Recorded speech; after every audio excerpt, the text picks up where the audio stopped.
kita melihat perkembangannya sekarang ini, nampaknya aktivitas-aktivitas yang bisa kita lakukan, yang seharusnya kita lakukan juga masih sangat terbatas.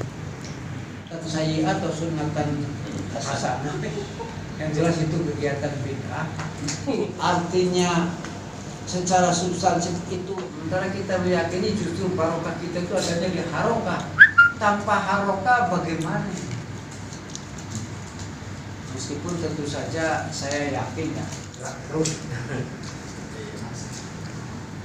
Maka saya pikir salah satunya adalah bila hari ini ya dimulai LPTNU. Itu LPTNU itu siap memfasilitasi siapapun yang ingin belajar dan mendapatkan beasiswa bahkan di luar negeri, tidak cuma di negara Arab tapi juga di negara-negara Eropa, Australia biasa. Tidak akan ambruk, memang sudah sebagian ambruk.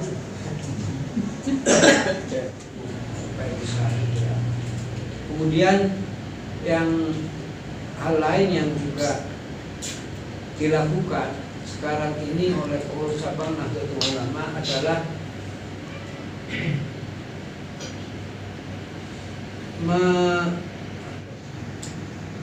tetap pengurus cabang sekarang ini akan melaksanakan beberapa kegiatan, beberapa program yang sudah dicanangkan, yang sudah direncanakan.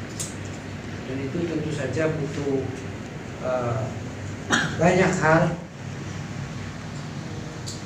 Setelah 2 tahun ya, 2 tahun lebih dari masuk tahun ketiga,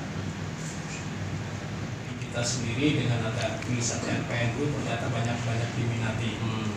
Artinya walaupun ke depan kita pengen dan mungkin nanti memberikan sumbangsi bagi PCNU sendiri.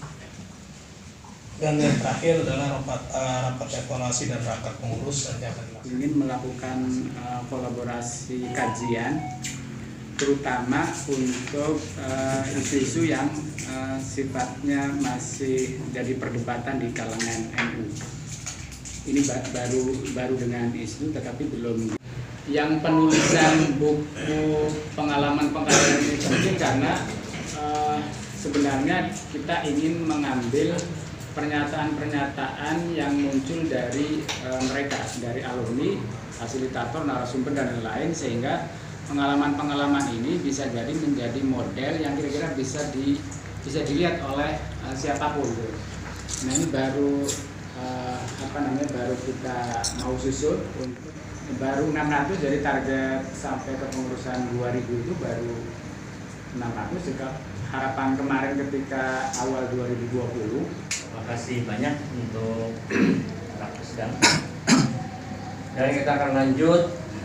Mohon dengan hormat pada Ketua LPTNU. Silakan. Assalamualaikum warahmatullahi wabarakatuh. Khusus jajaran Surya, jajaran Tanufidiyah dan juga para teman-teman yang hadir pada sore hari ini. Kami mewakili dari pengurus LPTNU ingin memberikan laporan program bekerja sehingga mereka di sana bisa dapat uang saku atau ada penambahan biaya hidup.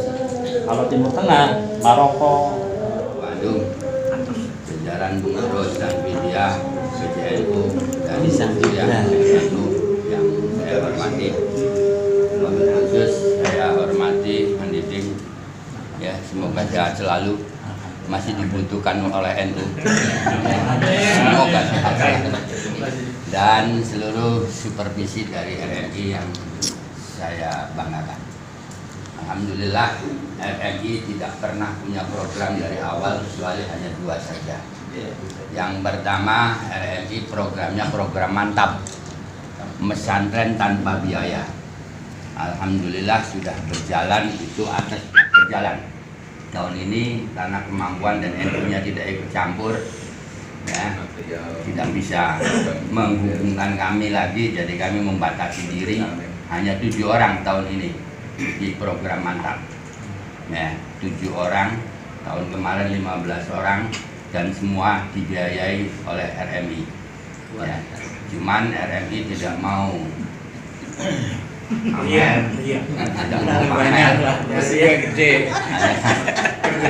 Hanya nyinggung saja, tidak mau pamer, hanya nyinggung saja. Ya. Ini saya sebetulnya pengen diapresiasi sama Ketua Tanfidia dan Rois, gitu kan, ternyata tidak hadir. Kecewa, jujur saya kecewa. Yang pertama itu program mantap. Jadi setahun ini hanya 7. Ya, karena saya mencari donatur yang menguatinya juga nggak mampu. Ya. Yang kedua hanya program sosialisasi nama RMI. Ya, nama. Enggak, ini betul ini kan. Ini kenyataannya. Ini saya bicara kenyataan, fakta. Sehingga ini lagi musimnya apa ini? Oh, lagi musim corona, RMI turun. Ya. Apa yang harus dikerjakan? Dadakan bikin program. Saya didorong oleh Ketua Tanfidia untuk supaya bisa, tadi juga disebut, untuk bisa mendorong pemerintah daerah, baik pusat maupun provinsi, untuk bersentuhan dengan pesantren. Ya, alhamdulillah. Ya, program wajah itu pertama membagikan paket sebanyak 1.700 paket sembako dan lain sebagainya. Ya, cuman itu lagi-lagi laporannya ini yang repot ini. Laporan tertulis ini. Bukan soalnya saya punya mulut saya, mata saya agak melotot lagi-lagi kami selalu berusaha, ternyata dari pihak sana dikabulkan, dari kitanya tidak ada. Kecewa. Satu itu kita distribusikan dan ada anggaran untuk pendistribusiannya. Tapi kenapa RMI waktu itu nggak ngajukan? Jadi kita nggak tahu itu untuk pengajuan ini ya. Distribusi sembako itu udah ada, Bro. Cuman mungkin RMI ini waktu itu konsentrasi masih kekurangan bahasanya tuh kekurangan bahan. Jadi sembakonya cuma ada apa dulu gitu, masih kurang ini sehingga belum lengkap, sehingga belum tahu mau didistribusikan apa tidak gitu kan. Waktu itu kan Seadanya seadanya ini. Sehingga kan kita nggak mencatat tuh gambar. Tapi yang lainnya kita udah fasilitasi untuk ongkos transportasi pembagian sembako tadi. Makanya lain kali ajukan saja gitu kan. Roadshow yang dulu pernah dilaksanakan oleh PC dan bersama lembaga itu kan sempat terhenti, sehingga sosialisasi terhadap MWC ya, apalagi LWP gitu kan, yang sama sekali ya tidak dikenal. Kebetulan pun beberapa daerah yang datang ke kami itu ya karena ada pengurus.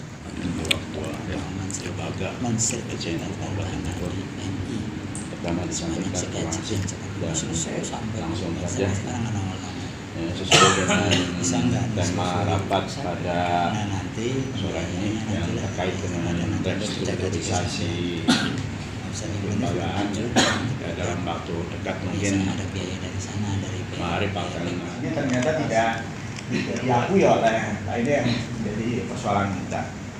Kemudian juga ada program dengan dibantu oleh Tema Arif telah menggerakkan poin utama. Baru selesai poin utama diterima oleh pengurus MWC sekabupaten, COVID datang. Sehingga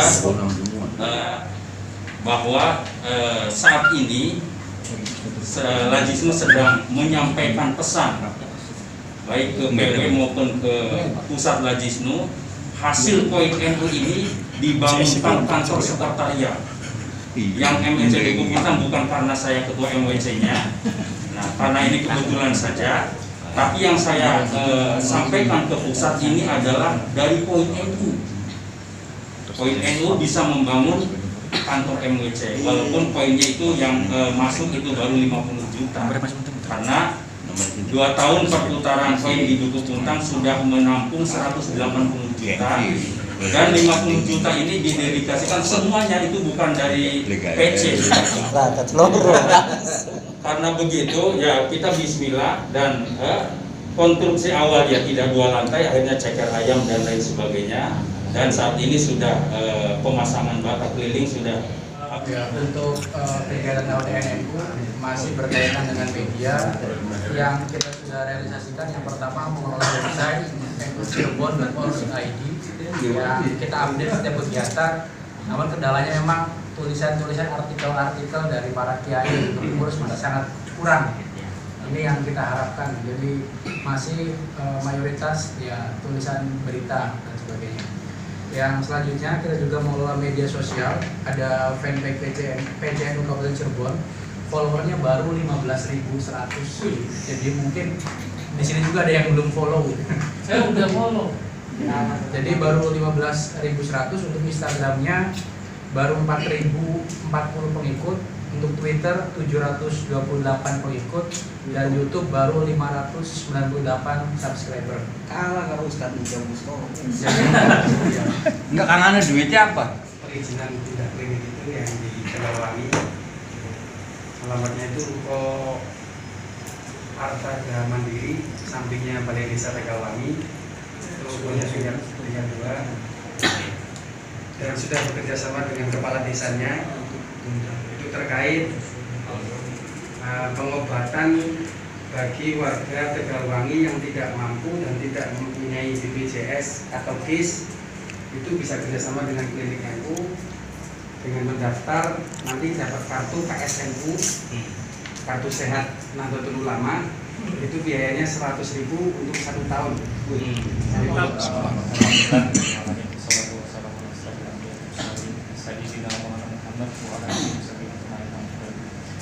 Yang kami hormati Ketua Ofis dan Panitia jajarannya, yang makasih untuk pengembangan terutama dalam sumber daya manusianya. Contohnya ustadz-ustadznya, guru-gurunya, pengajarnya yang ingin mengembangkan diri, apakah itu membuat training atau memiliki sebuah laptop sendiri dan sebagainya, kedepannya ke sana, agar proses syiar atau mungkin proses belajar mengajar atau mengaji di pondok pesantren maupun di yayasan pendidikan itu bisa berjalan dengan lebih baik lagi. Ya, jadi tujuan kami ke sana. Nanti kami insya Allah programnya adalah memberikan bantuan pembiayaan kepada guru-guru, ustadz atau para pengajar. Ini mempunyai fasilitas agar rumah mungkin bisa menyiapkan materi buat besoknya di laptopnya dan sebagainya. Ya mungkin ada beberapa mau beli handphone untuk mengembangkan apa ini perguruan atau yayasan pendidikan ya, untuk bisa membantu kami juga. Kecuali yang tidak. Dan tidak ada masalah. Kenapa? Karena memang masalahnya diselesaikan sendiri masing-masing. Oleh karena itu rasa-rasanya memang tidak perlu ada arahan juga gitu. Karena memang sudah cukup. Ya, saya yakin kita juga kan begitu memilih dari awal itu ada seleksi kan. Kenapa kamu di RMI gitu kan? Itu karena memang 3 periode di RMI, ini berarti benar-benar sudah jadi Jawa 4 periode kan gitu. Hanya 3 hari. Oleh karena itu progresi juga tadi sudah disampaikan. Ya, Juara bertahan. jadi itu para kiai, para ustadz.